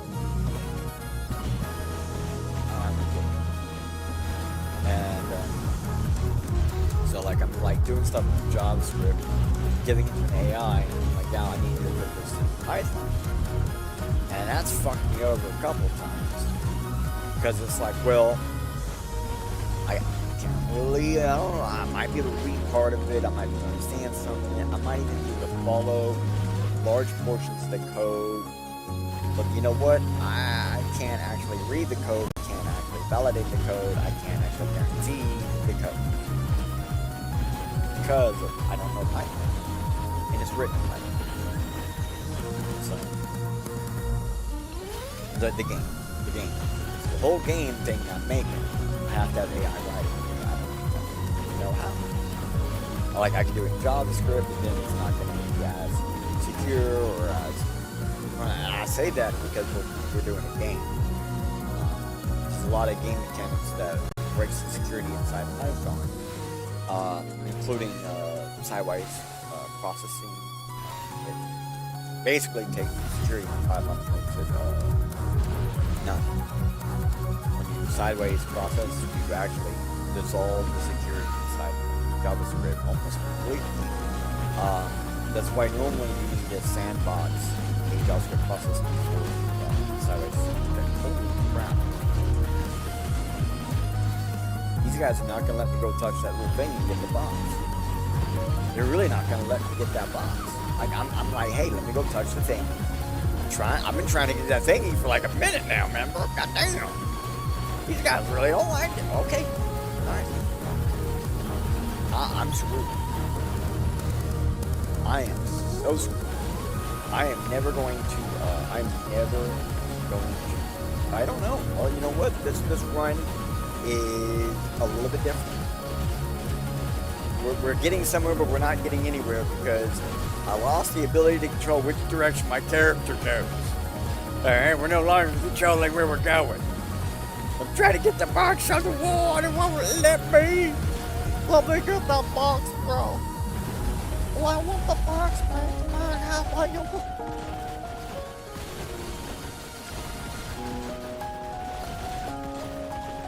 Hey, there's a boss in the sky. Oh, it's Anubis. Oh! Let's run away!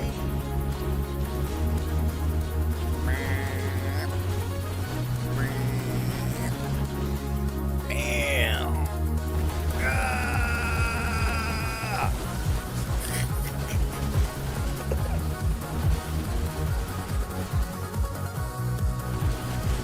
More HP, yeah. More HP, bro. Get him! Get him! I can't control where we're going, but we're still in the fight. Holy shit. See, this is what I'm saying, man. The setup is good. It's really, really good. It's just hard to get set up. I didn't get set up soon enough.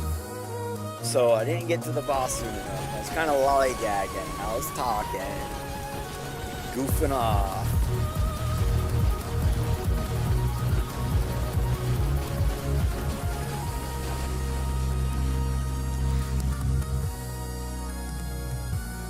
And I ain't gonna lie to you, if we can get the boss killed, there's a chance. Okay? If we can get bosses killed, there's a chance. I had a game of practice before with this setup.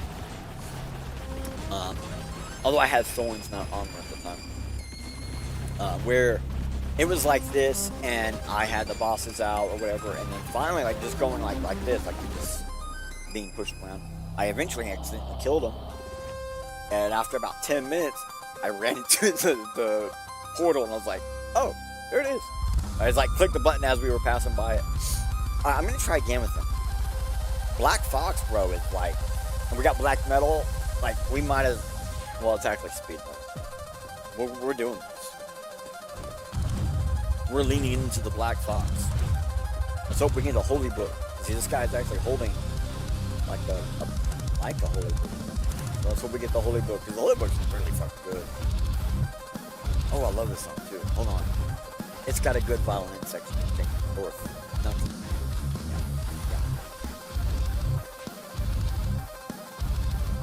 I'm like, I think that's what's playing right now is the fiddle. I can't figure out if that's actually a fiddle or a guitar. I can't remember. Sometimes when I make these songs, you know, because I'm like not actually paying attention to myself to sense and stuff, it's like some of these are AI output. No, I always edit the output, so I mean like it's always got my hand touch to it, and I always write all the lyrics.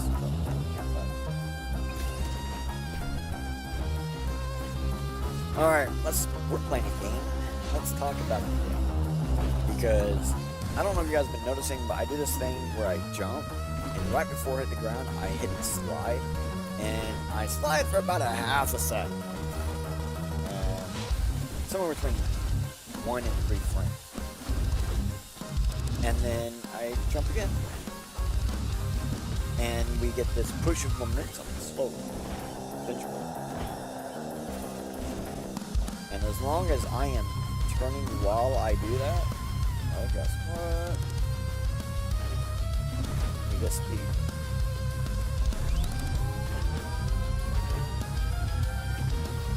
You can even get speed up the hill here.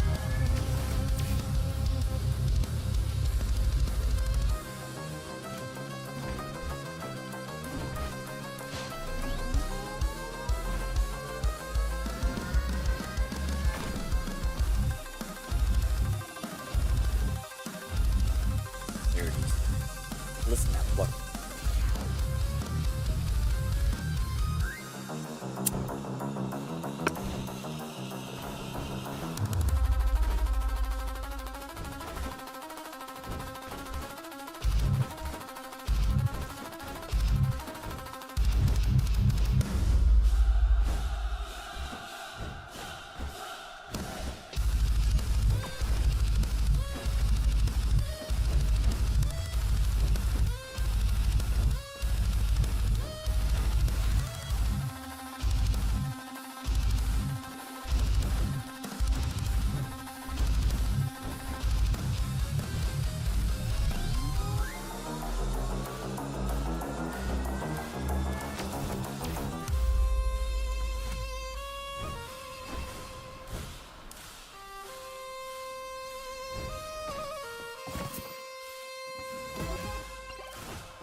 Oh, I don't care if I died.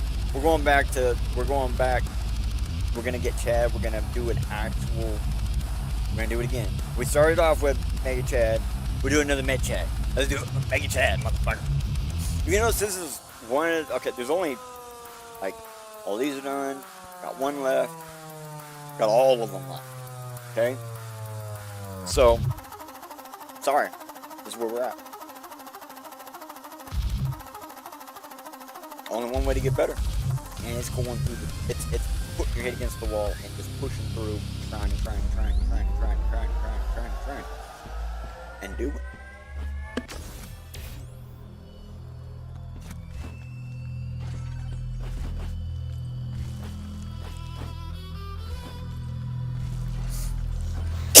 Oh, my bad. My bad.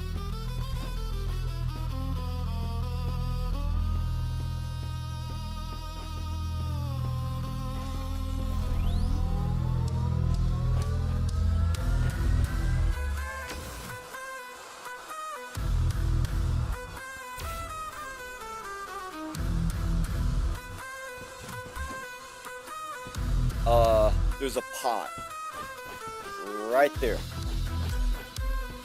On the pot,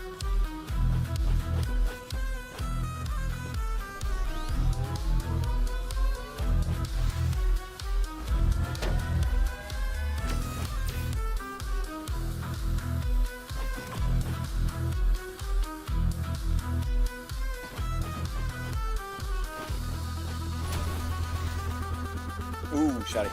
So, let me explain to you why this setup is actually good. Alright? Aura does like per second basically damage to everything in the world. Okay. Then we get the shotgun, which is the closer they are to you, the stronger damage. So it's a close range. Then we get the dice, which exits from the person. Okay. So it can be used closer or far, which is positive. But being directly from the entity is important. Means it can be used as a protection service.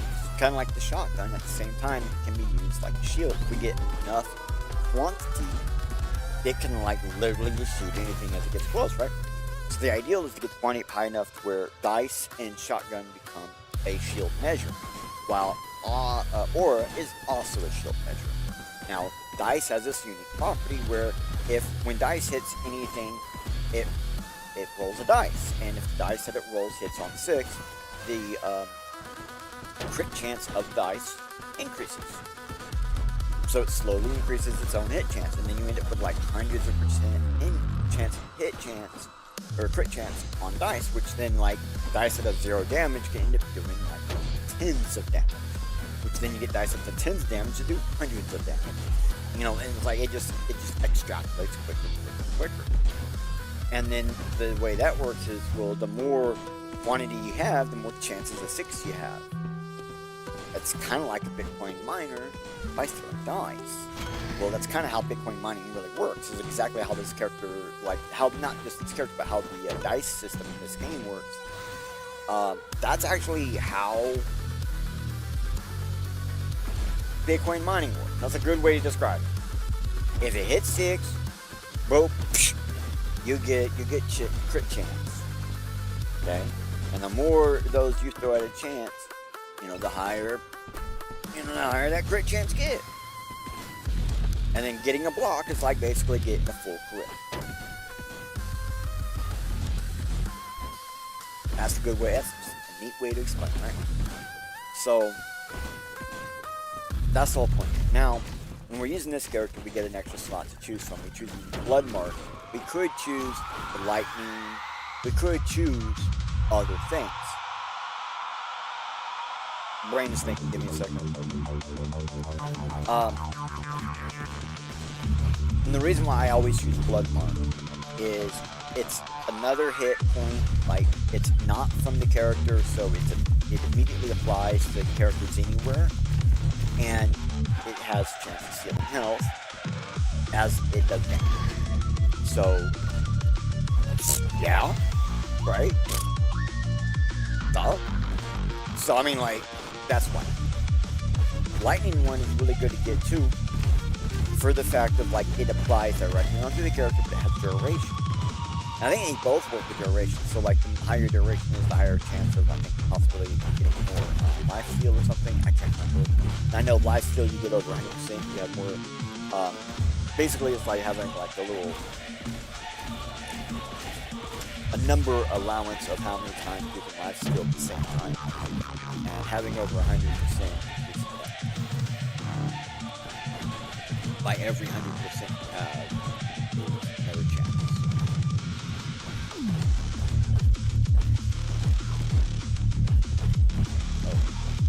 Oh. I was like, wait, I didn't come back over here, and then I looked at the thing, and I was like, no, actually, I did. There's a thing over here. Right there. And if you're wondering, like, why do sometimes I just wait on the boxes, I normally genuinely try not to open up boxes for a while. It is, I don't know, I guess it's just what I've been doing. But I seem to get better pulls from boxes when I do that. Or another thing I like to do is I'll skip 1 to 3 boxes. So randomly, I'll skip between 1 and 3 boxes. So I'll do the box. Don't get it. 1. And I'll purposely highlight boxes, 1 to 3 of them, and then I'll pick them. And I have to get much better out. And, I don't know why. Like, it's just something to do. And then if I see like 3 or 4 in it bundled together, I kind of want to do those together. I don't know. Let's do it.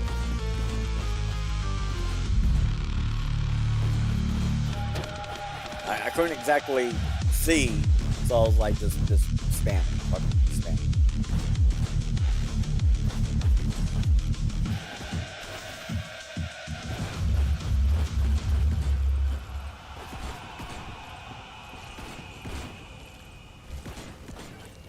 Now, I will admit, getting the thorns, it's not a shield. So if you can get your HP up high enough, thorns is like a really neat one to have with your stuff. So look at this, we got bloods, we got lifesteal, right? Oh, no, thank you. So per hit, so anytime I get touched by an enemy, I do thorns. Well, that gives me a chance of life. Alright, and so it might not be a shield, but sometimes it can prevent you from getting touched twice by the same entity. And with bosses, you run into them sometimes to do massive amounts of damage or have, like really go pro.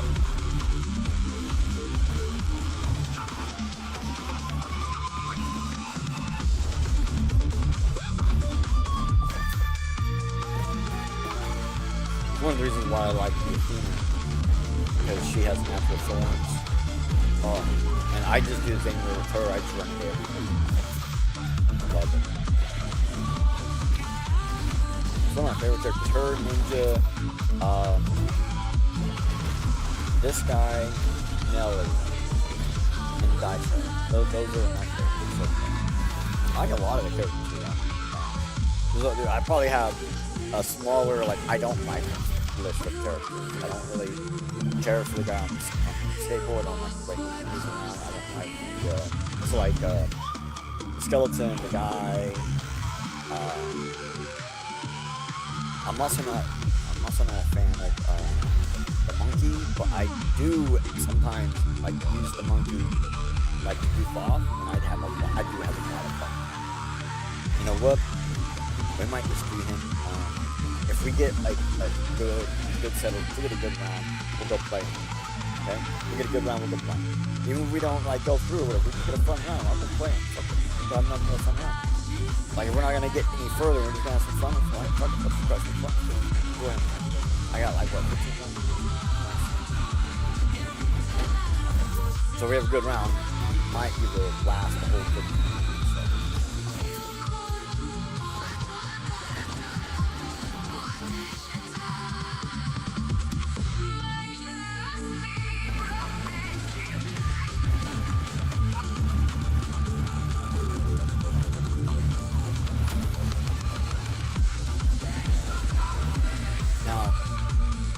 Need to get energy board thing. We need to get that energy board.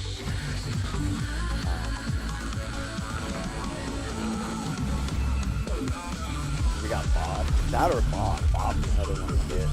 But no, we need to get the energy board. We really do. It's really fucking good.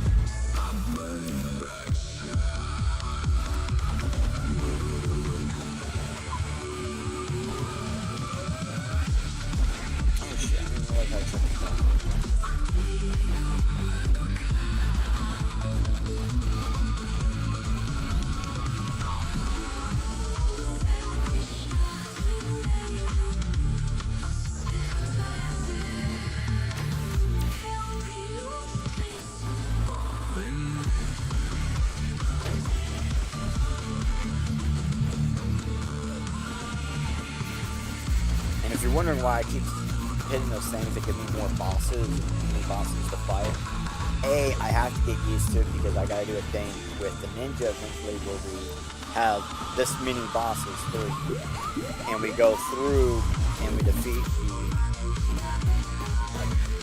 the regular boss at that point, 11 on these on the sand. So now you have the portal boss. Go through the portal, whatever one of those. We just gotta defeat. We gotta have 3 united. So I gotta get used to it. But the real reason for doing it, and I'm dead serious, the reason why I want to do it over and over again, 5 or 6 months at a time, is more guaranteed like boxes. So, free boxes.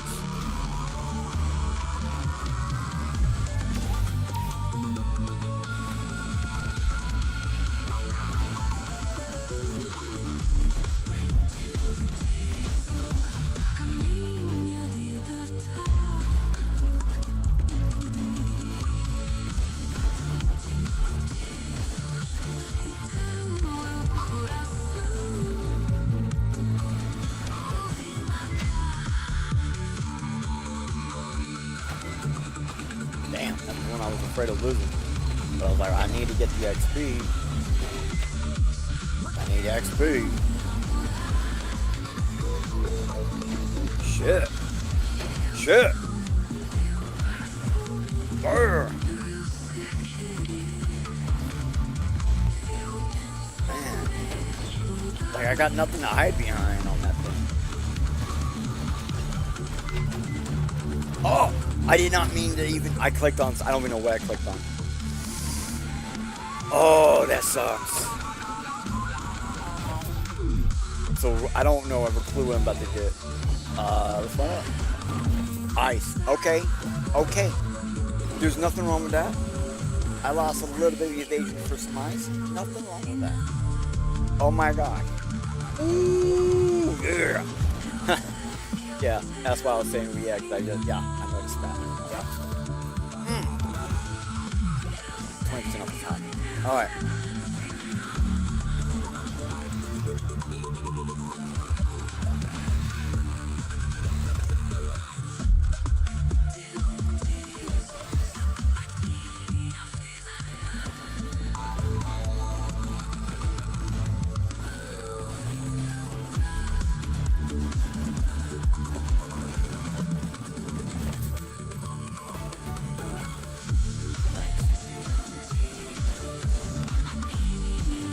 Save that bomb.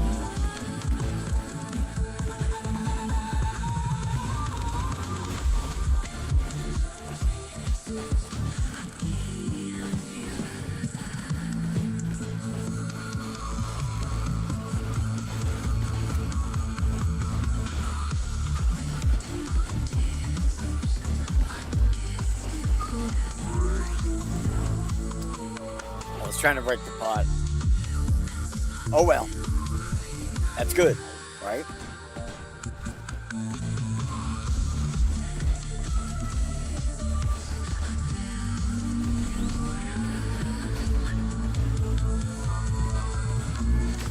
If anything, this shows that doing the Nukem build on Mega Chat, the Nukem of the chat of the characters, really makes a difference.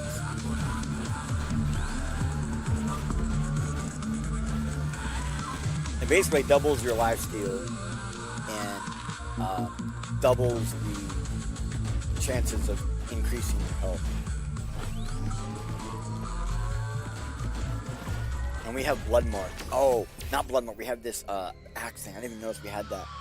So now all of our life steals act like Blood Mark, or like Blood Magic. So they all act like that. And then Blood Magic also basically has a higher increased chance of that happening. Which basically what we're talking about is health stolen stays prone.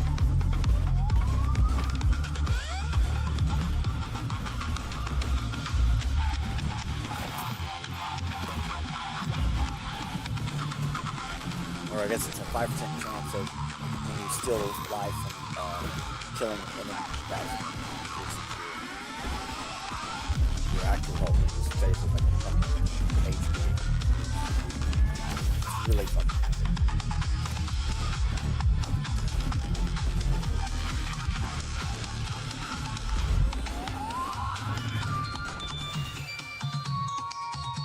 I need that ghost.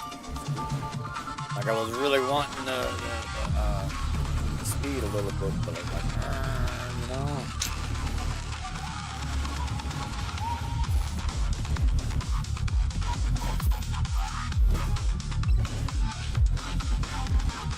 I used to think the burger was like a bad one to get.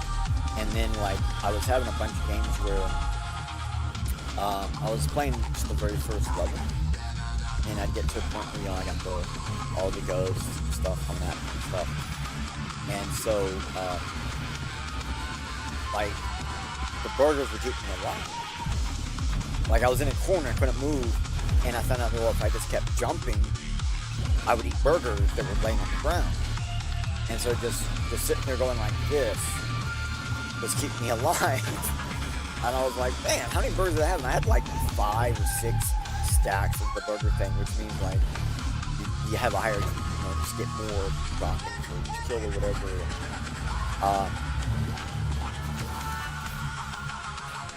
So, crazy.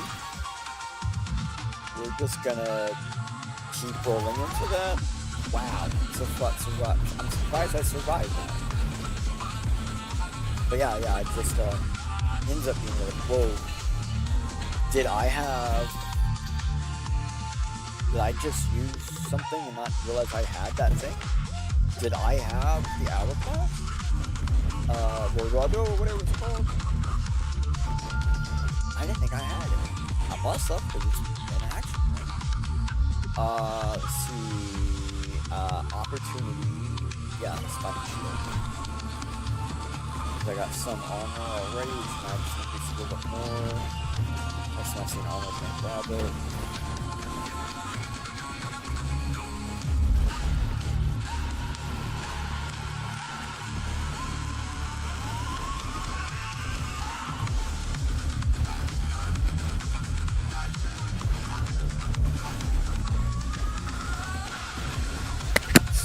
About to get crazy, guys. About to get really fucking crazy.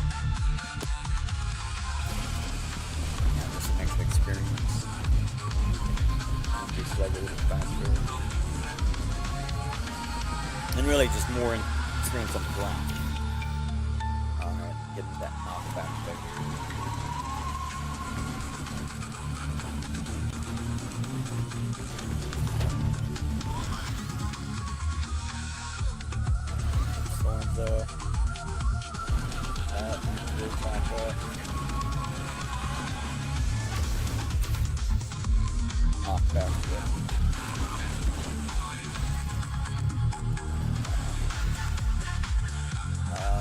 Quantity, lifesteal,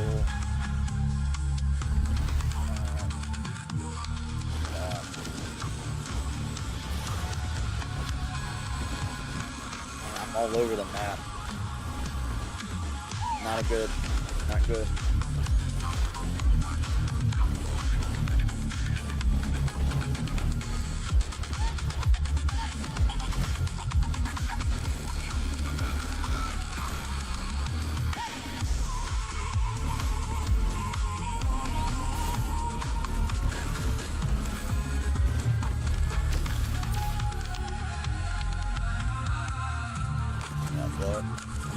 And we have beefy ring ball.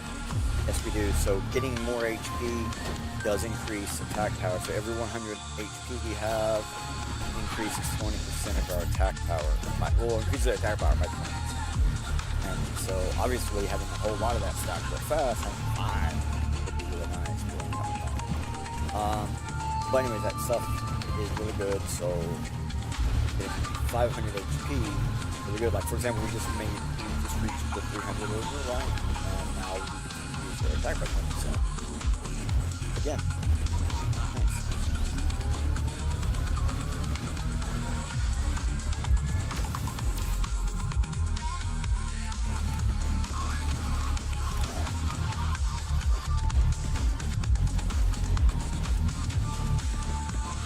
Hey, whoa, I hit the button.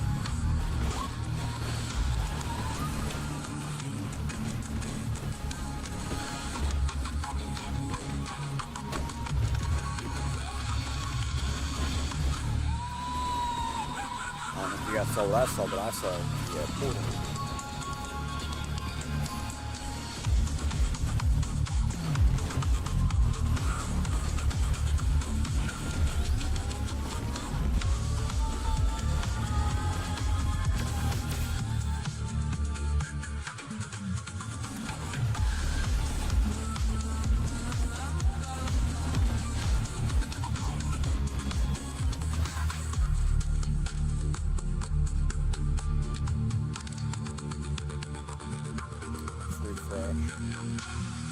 Alright, I need to seriously open some boxes.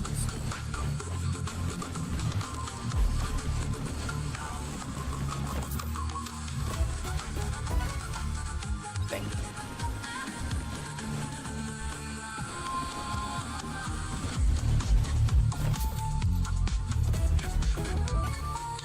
Okay. Now when we do that,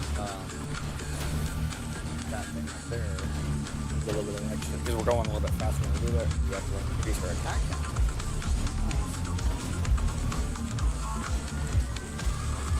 Basically, just increases our highest action attack possible. Increases speed. We got Coward's Cloak, which also increases speed and does it permanent when you do certain stuff. Alright, you get boxes and then go towards the boss. Like, we're at that point. Dead serious, we're at that point.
Going slightly the wrong direction, it's fine.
Oh, what the? What the?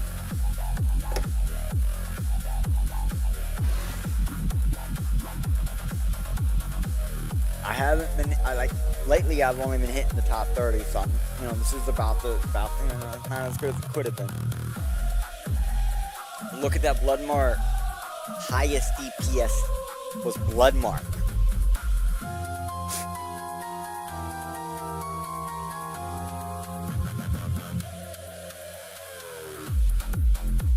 Blood mark is pickup, yeah. That right here is a axe, that's right. Or it's an action, whatever. And then Soul Harvester, that's why it's super good. Slutty Cannon. Now, getting that as a regular weapon is nowhere near as good as getting it as a pickup. And that's good for most items. Look at that dice. I mean, the dice only gets better slowly. The longer you go, the better the dice gets. As you can see, it's doing better than Blood Magic. You see, my aura is at level 10. And I'm only doing, 36,000 damage, but that's because almost nothing at that point is getting into my ring. So it's this build is set up so good that that's why, for a long time I stopped playing with the aura ring, because I was well, I could just replace that with lightning or something else and have a higher DPS because it's not directly around me. But having that, getting aura really early is really fucking powerful. And then, like, just getting aura slowly, it actually makes it wider and wider and wider. So if you get it up high enough, you have a ring wide enough where that's no longer a true statement, and it gets back up there really quickly on the list. And so it comes to really important setups. Look at this flex. My flex has better DPS than Thorns had, but Thorns still has pretty damn good DPS. I say that, meaning like the damage is insane, right? 3,565 points of damage for DPS. That's heavy hit. It means like everyone who touches me is taking a lot of damage. What it really is. But as you saw, we got to a point where that doesn't really happen. That's why, like, I keep changing out what that one extra one is. So the setup is HP, Bloodsteel, Quantity. That is the tank setup. When you want to tank something up, you get HP, you Lifesteal, and Quantity, and you can tank through anything, okay? And then you change out whatever that last one is. A lot of times they get cooldown. Like, for example, Mega Chad is not one to get cooldown for because he has nothing that actually, you know, like his main weapon doesn't get affected by it. So I chose Thorns. I probably should have picked Armor. You know, maybe I should have picked something else. You know, like, I don't know. But it's just like, this setup's pretty damn good. And then having the shotgun, aura, and the dice as a combo is insane. Because it basically doesn't matter if your main character's weapon is a short or a long range or on point distribution or from point distribution. It's gonna, like, it won't matter because this is basically the aura ring and the shotgun becomes a armor around your person. And then the dice slowly becomes this, like, insanely heavy hitter that if you get in, like, you know, like, look at my dice, it's almost level with my aura, right? If I had my dice at level 10, I'd be destroying things, just be ripping through, okay? If I had my dice and my shotgun at level 10, I'd be just, everything in my way would just be destroyed. You know what I'm saying? Like, I would be insanely powerful. And then this beefy ring is just like this magical thing in the side that I never really talk about. It's so fucking good. One time I had 3 of those, and I had my health at 500. I was ripping. Nothing was stopping, bro. That's like one of those situations where you can become like top 1%. Imagine if I had my health to like 1,000, and I had that thing. I had 3 of those, right? It's 20 per 100, so that'd be 30 per. Oh no, 60 per 100. Motherfucker, goddamn. All right. Thank you everybody for showing up. I really appreciate. I'll see you guys next week. We're gonna be playing again. We're basically gonna be working on this build for a little bit. We're just gonna be fucking with it. I really, like I said, really appreciate everybody for showing up and coming in and having fun. We're gonna go ahead and pump off for a little bit.